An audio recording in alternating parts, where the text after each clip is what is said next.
Bonjour, je m'appelle Martin Ledron et avec vous aujourd'hui je souhaite voir la technique photographique. Pas seulement approfondir car il y a tellement de moyens de le faire, mais vraiment questionner notre rapport à cette technique ainsi que vous donner 11 clés vous permettant d'ouvrir autant de portes pour aller beaucoup plus loin, beaucoup plus facilement. C'est parti!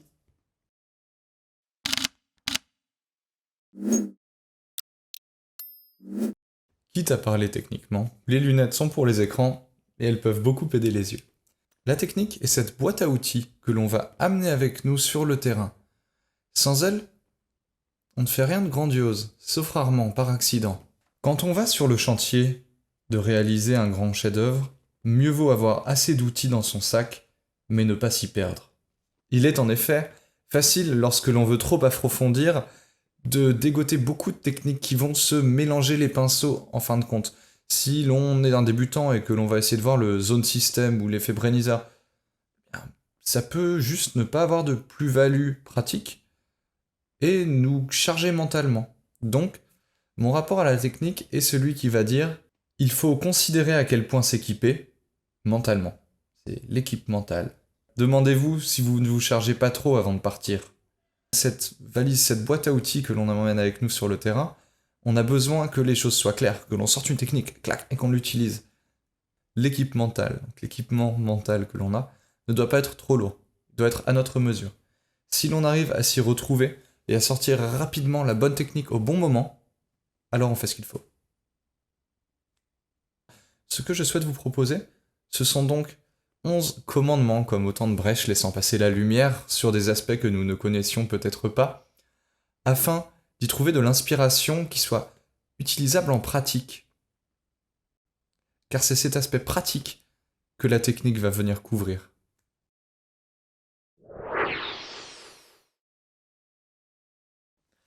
En premier lieu, je souhaiterais aborder le plus basique des aspects techniques, qui est le triangle de l'exposition. On appelle ça un triangle parce qu'il y a 3 paramètres, mais à mon sens, il n'y a pas vraiment de déplacement mathématique sur ce triangle. C'est un peu une comparaison trop facile et qui n'a pas vraiment lieu d'être. Une comparaison qui pourrait être plus efficace pour les novices serait avec du sel. Donc, on a une certaine quantité de lumière que l'on veut faire passer dans notre pellicule ou dans notre capteur électronique. Ce qui va se passer, c'est que cette quantité de lumière, pour venir, va dépendre d'une ouverture comme d'un temps d'exposition. Donc si on a besoin de cette pincée de sel et que j'ouvre très peu, on voit qu'elle coule petit à petit, à petit, à petit. Et que ça va prendre, mettons, 2 secondes pour l'exposition qu'il nous faut. Au contraire, si j'ai cette même pincée de sel et que j'ouvre énormément, pam, il nous faut une fraction de seconde. C'est pour ça qu'avec une grande ouverture, on va pouvoir prendre des photos très rapidement. C'est pour ça qu'on dit que certaines optiques qui ouvrent beaucoup sont des optiques rapides. En revanche, l'ISO est le 3e paramètre. Et c'est là où la comparaison avec le sel a, à mon sens, plus lieu d'être. L'ISO, c'est la sensibilité. On vient simplement de se dire qu'on a besoin de moins de sel dans son plat. Mon 2e paramètre est peut-être un truisme, c'est le paramétrage des boutons. Plus l'on va être précis sur ce paramétrage, et plus l'on va être efficace sur le terrain. Il ne faut pas lésiner là-dessus, vraiment.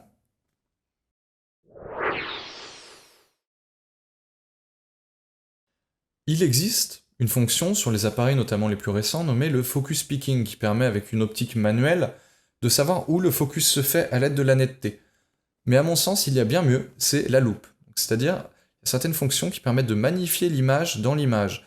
Donc on va regarder dans son capteur, et on va avoir un petit raccourci qui nous permet de vraiment zoomer dans notre image. Et ça va nous permettre, sans avoir l'imprécision logicielle, de voir exactement où se fait notre focus. Et ça, c'est très efficace.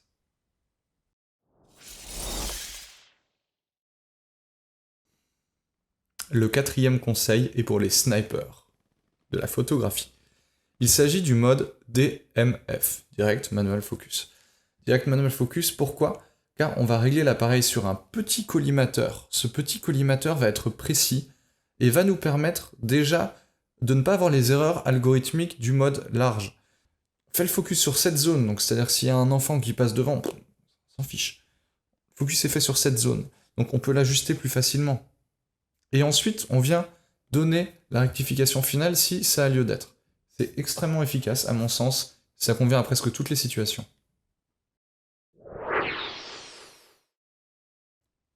Mon cinquième conseil est d'utiliser le mode haute lumière. Donc quand on a un environnement où la lumière va changer beaucoup et l'image peut être cramée facilement, ce mode va calculer l'exposition sur les plus hautes lumières et nous permettre d'avoir des résultats sans images surexposées. Simple, efficace.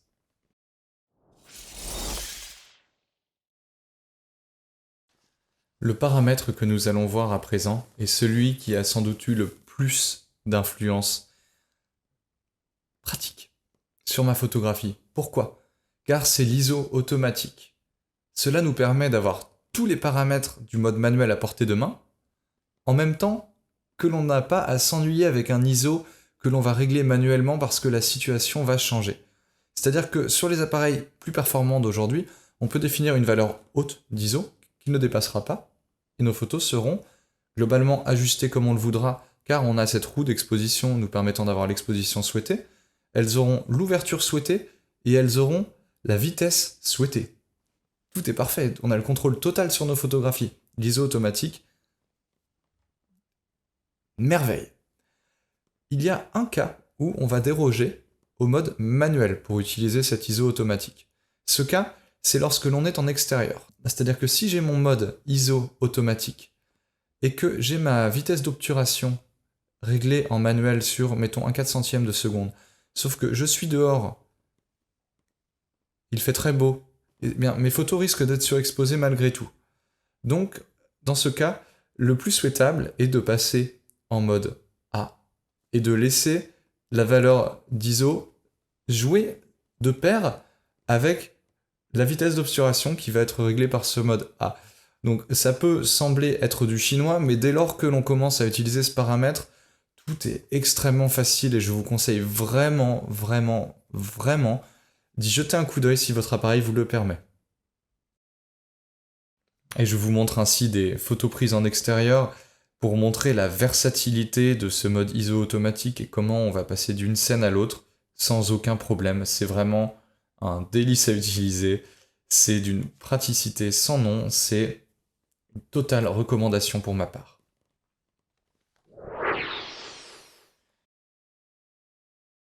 Mon septième conseil s'appelle la règle des 500. Et en toute facilité, cela veut dire que l'on va diviser 500 par notre focale. Mettons que j'ai un 50 mm. 500 divisé par 50, 10.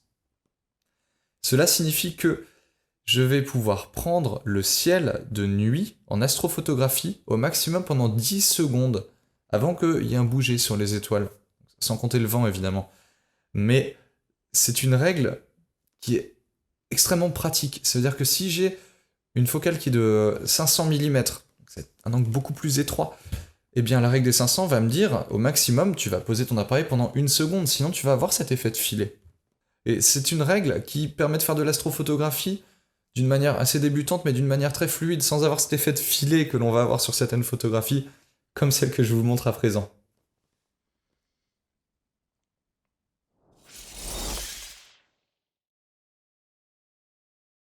Ensuite viennent les fiches de netteté.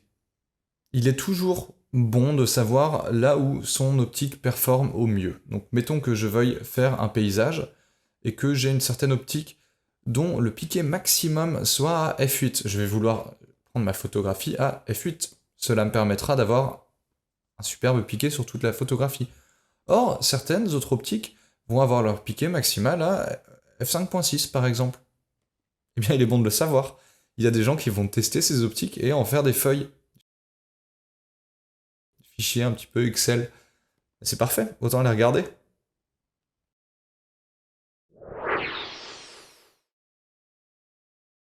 Mon neuvième conseil s'adressera sûrement plus aux débutants qu'aux experts qui ont déjà ça en main, mais il est de ne pas simplement ouvrir au maximum quand on a une belle optique qui va ouvrir à 1.4. Il est de ne pas avoir peur en fait de la demi-mesure.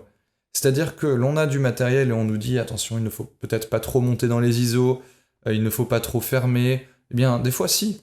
Des fois, on a des résultats qui sont extrêmement bons et techniquement, c'est un pas en avant de savoir pousser son appareil dans tous ses retranchements, que ce soit l'extrême comme la demi-mesure. Ici, on voit une photographie de Saint-Lary. Donc, cette photographie a été faite et nous permet de voir le soleil sans qu'il soit surexposé grâce à une ouverture de 29 f29. Donc, c'est quelque chose où, en général, sur les fiches techniques que je citais précédemment, on nous dit « mais la netteté ne va pas être bonne ». Eh bien, le rendu l'est.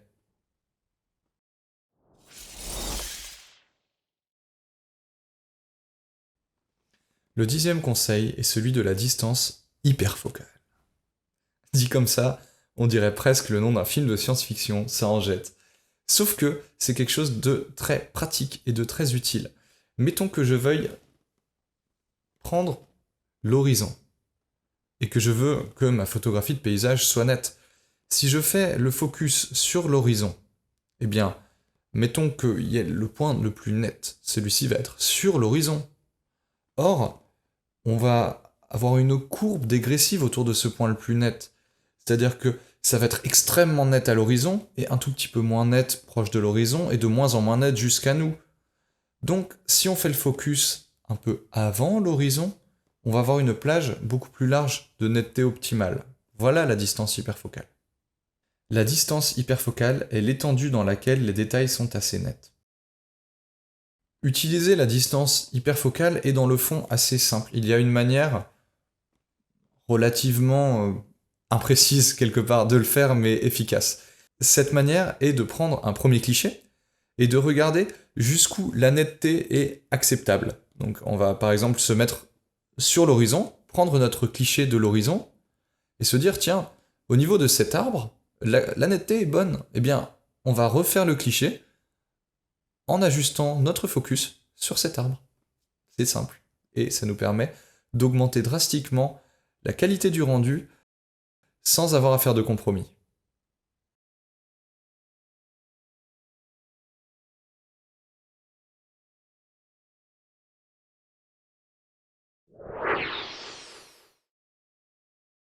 Mon dernier conseil est sans doute celui qui va vous permettre d'avoir les meilleures surprises en photographie, il est de garder votre objectif. C'est-à-dire qu'en photographie, il y a des codes. Mettons que je sois devant cette grandiose étendue de nature et que je veuille prendre mon grand angle.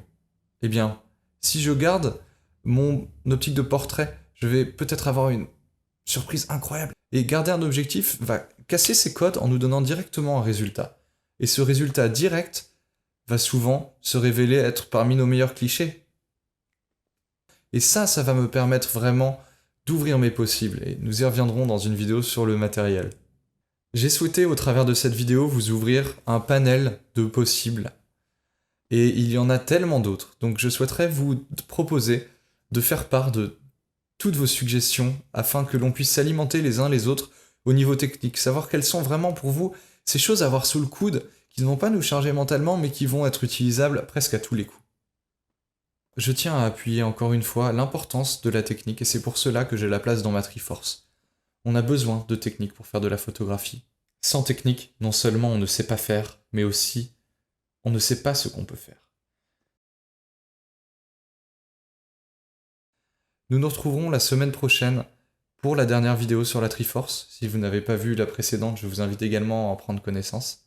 Cette Triforce est pour moi ce qui fait le socle du photographe, ce qui lui permet de vraiment se tenir sur quelque chose de solide afin d'aller plus loin.